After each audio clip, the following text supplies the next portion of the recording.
Yan na po ang aking lunch. Pasta.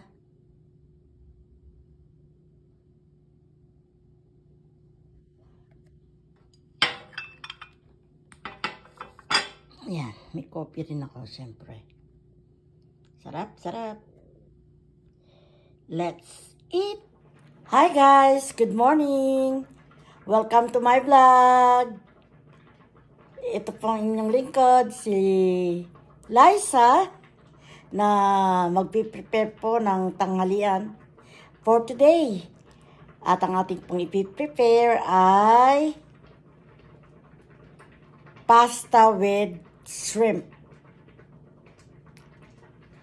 Yes? Tara kayo, samahan niyo akong magluto ngayong araw na ito.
At ito po ang aking mga ingredients para sa sauce.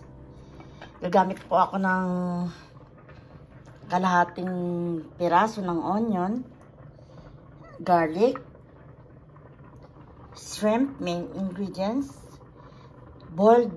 pre-boiled broccoli para sa topping ng broccoli. At meron po akong tomato crush, meron po akong patis, at saka spaghetti sauce, Filipino sauce na sweet. Yan po ang aking ingredients.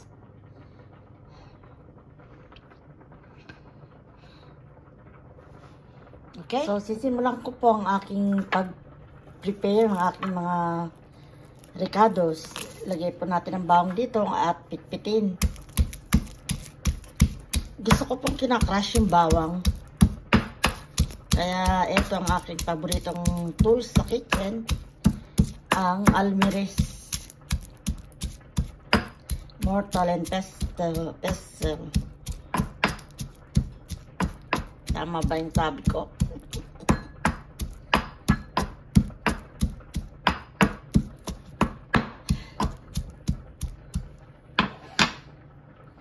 Tapos alisin po natin ang mga balat. Siyempre, i-separate natin sa laman para maayos.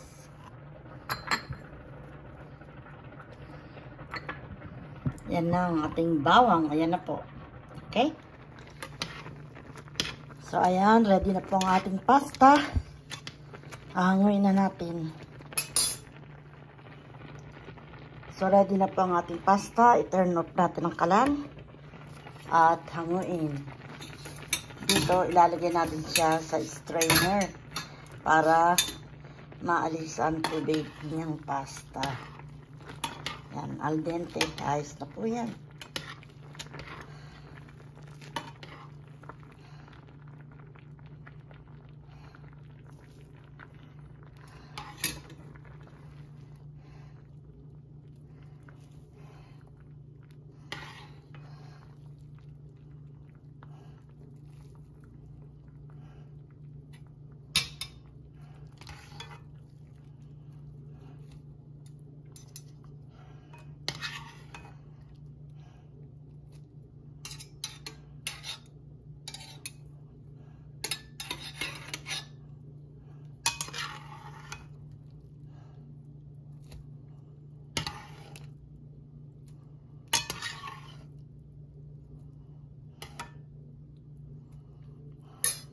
Ayos. Ngayon, na-prepare na po natin ang bawang. Hiwain naman natin ang sibuyas. Ayan. Hiwain po natin siya ng maliliit na hiwa.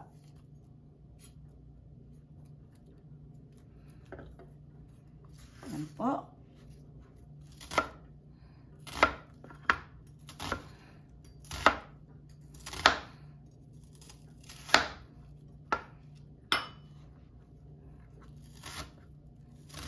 Para sa ating pasta sauce.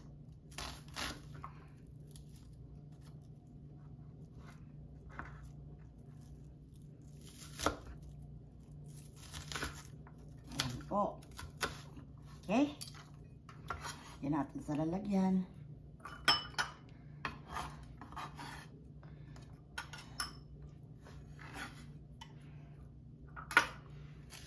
At isunod naman natin ang broccoli na pang topping. Hiwain po natin. Ito yung stem niya na nilaga na.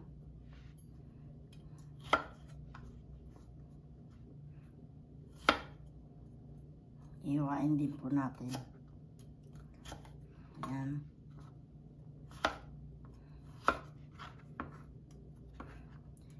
Cubes din, katulad ng hiwa ng sibuyas. Ayan.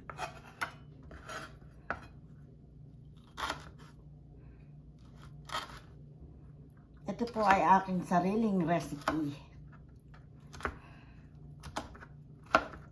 Kasi po mahilig ako sa broccoli, sa gulay. So, hahaluan ko ng gulay ang aking pasta. Yan naman pong yan, para floret siya.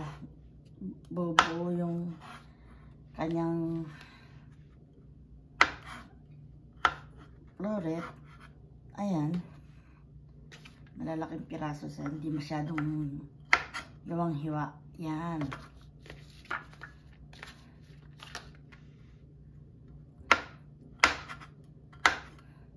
Para nakikita yung bulaklak ng broccoli. Yan. Kasi po pang topping yan. There you go. Ilagay natin sa ating lalagyan.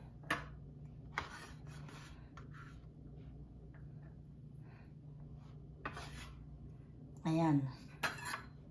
Ready na po ang ating toppings.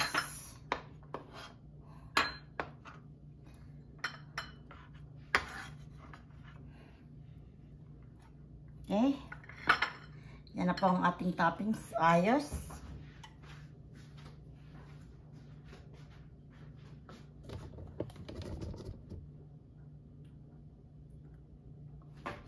Ayos. So, magsusukat po tayo nitong strained crushed tomatoes para isama natin sa sauce. Mga 3/4 cup lang po ng tomato na crush.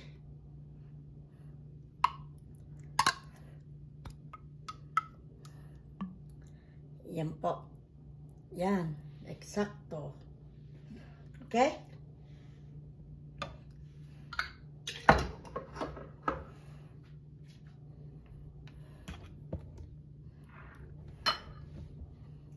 So, ayan po ang ating mga ingredients. Yes. Diyan ko sa ng konting patis para flavor po sa shrimp. Yan. At ang ating shrimp. Yan po ang sangkap. So, magsimula na po tayo magluto.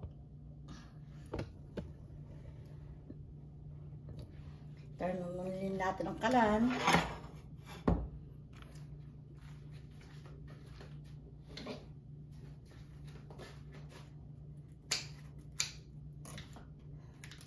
Lahat po ito ilalagay natin. Itong maliit na package ng spaghetti sauce.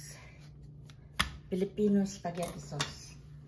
So maglalagay na po tayo ng olive oil.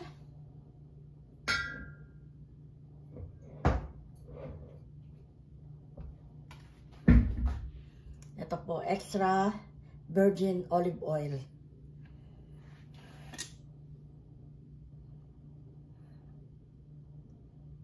Yan.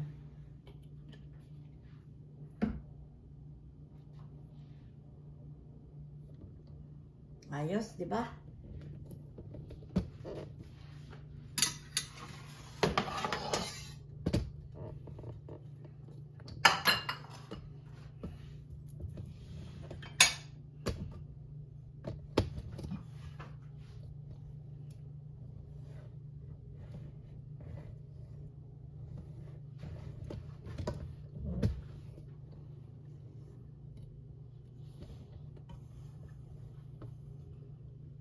Mainit na po ang olive oil. Ilalagay po natin una ay ang bawang.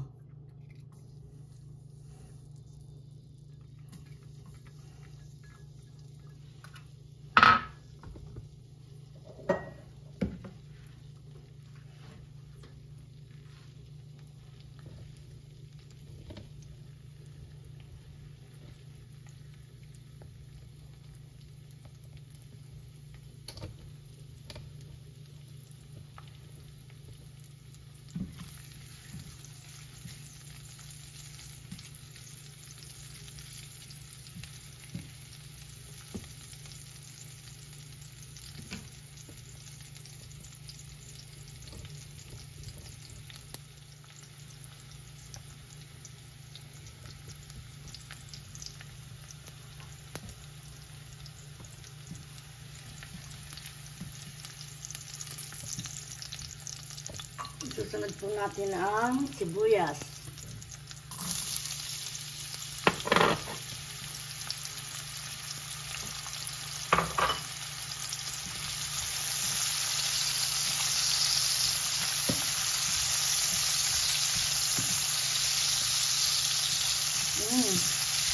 Amoy pa lang po ng sibuyas at bawang ay sarap na. Ilalagay po natin ang kasunod ay hipon. Balat na po yan, nabalatan na.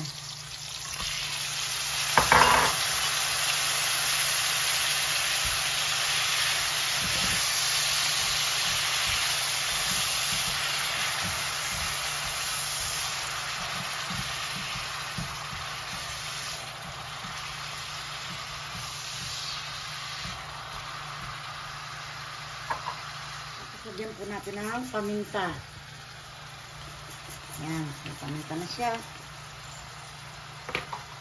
Lalagyan din po natin ang patis. Ito po ang patis. Pang flavor sa konti lang.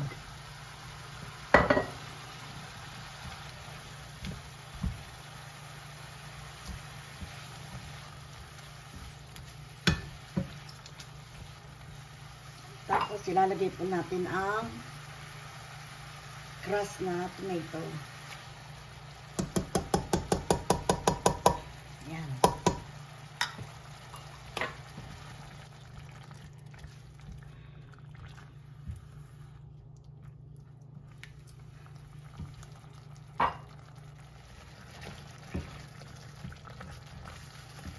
Bango. Tapos ilalagay na po natin ang Filipino style spaghetti sauce ng Del Monte.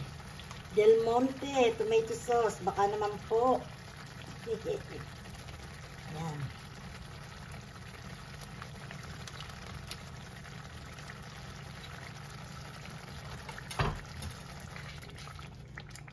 Imekos daw.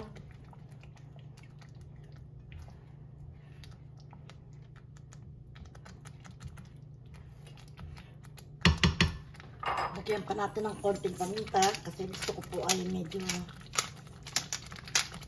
na natin yung alam. Lagyan ng konting tubig. Konti lang para maluto lang ang ating hipon. Ayan po yung hipon, no?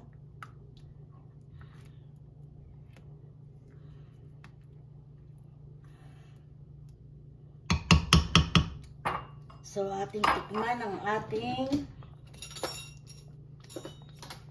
Tomato, sauce, pasta sauce. Ayan. Titikman po natin. Mainit.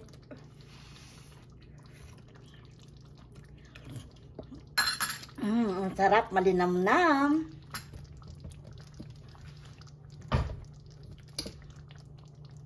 Luto na po yan. Ganun lang kasi hindi po, pagka masyado natin niluto ay yung hipon ay masyadong matitigas. Sabi nila pag matagal ang luto ng hipon ay tumitigas. So, turn off ko na po ang kalan. So, ready na ang ating pasta sauce.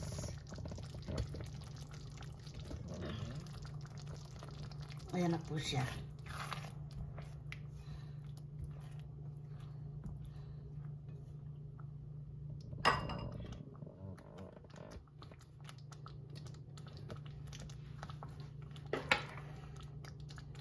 So, mag-plating naman po tayo ng ating pasta. Okay? Hindi po ako katulad ng style Filipino na hinahalo ang pasta sa sauce. Ang gusto ko po ay binubuhos sa pasta ang sauce. Kaya tara kayo, mag-plating na po tayo. So, meron po ako ditong parmesan na cheese para ilagay sa ating pasta. Kraft parmesan. Baka naman, Kraft. So, pagpa-plating po natin ng pasta ay ganito. Ito po yung plato ko. Lalagyan po siya ng pasta. Ipapaikot-ikot po natin na ganyan. Para mag-form yung kanyang pasta. Magandang tignan. Yan. Gawa po tayo ulit ng isa. Madali lang po. Yan. Paikot-ikotin lang. Para magkaroon ng figure. Next. Paikot-ikotin lang natin ng ganyan. Oh. Yes. Tapos po, lalagyan natin ng sauce. Siyempre, kuha tayo ng ating pang-scoop ng sauce.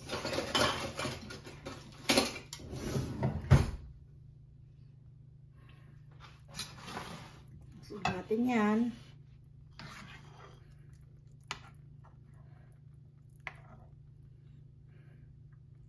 Yan. Yan po, oh.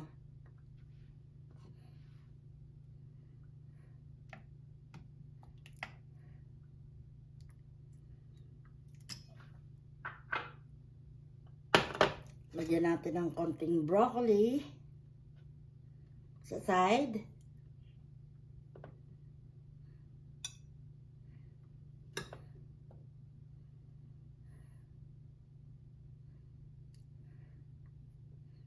At yung ating shrimp.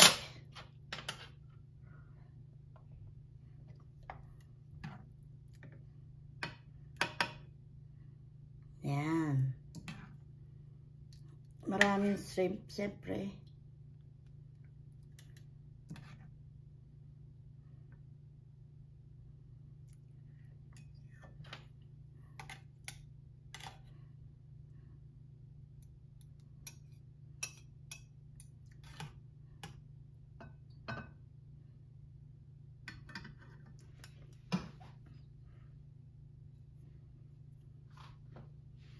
So, ayan na po ang aking pasta.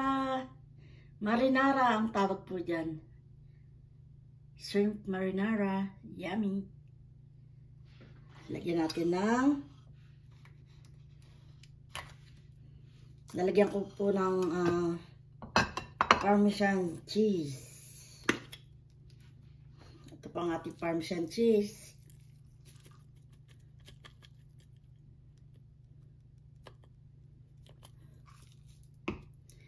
Tara! So, nagustuhan niyo po ba ang aking pasta? Please comment down below. Masarap po yan.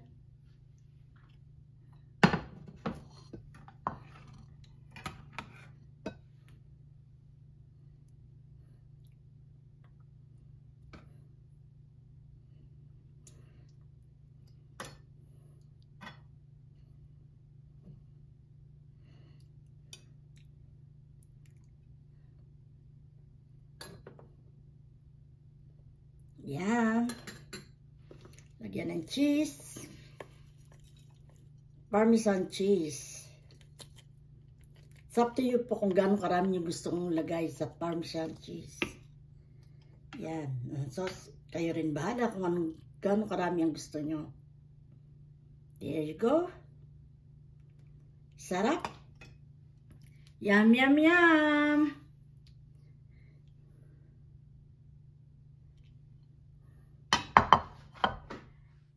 So, isa na naman pong masarap na pagkain ang inahin ko sa inyo. Naway magustuhan niyo po ito at ilalagay ko po ang description ng pagluluto ko sa aking pasta marinara with shrimp. At nagpapasalamat po ako sa aking mga subscribers, sa inyong walang sawang panunood ng aking video at sa mga silent viewers po, maraming salamat. Sana po ay inyo pong isubscribe ang aking video. I-hit po nyo ang like. Mag-comment po kayo down below. And please hit the notification bell for the updates of my video. Maraming salamat po. Hanggang sa muli. Magandang buhay. Ito po ang inyong lingkod, Liza, ng Babyliss Official. Maraming salamat po. Have a nice day!